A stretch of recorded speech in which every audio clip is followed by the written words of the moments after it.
台中一个男子买完这个暗顿转去坐电梯的时阵，电梯线害去，伊想讲要家己爬出来，结果脚去卡掉咧，规个人袂顶袂动。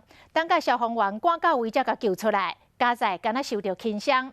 要提醒大家，若是掉伫电梯内底，千万唔通冒险，透过这个警铃或者是手机啊来通知等待救援。已经掉了啦，上半身。 消防员甲驾驶赶紧要处理，有一个查甫人一只脚掉入电梯内面，会规人袂顶袂动。可以了，可以了。来，那个脚小心一点，脚小心一点。这个查甫人有去惊到，加在最后将伊甲救出来，消防人员甲送去病院。是讲好好一个人，哪会脚卡伫电梯内面？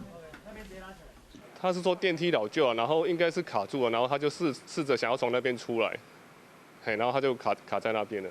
手过寒表后生的便当，原来台中这对母仔囝做伙去买暗顿，想要到这个后生拄着电梯故障，这个老母真正惊到。他就跟我讲说，妈妈嘣一声很大声啊，太大声了啊。他说你安尼看到是讲惊到。我他很怕啊。 加在消防人员到现场了，成功将这个查甫人甲救出来，干那小可乌青甲溜皮尔，无啥要紧。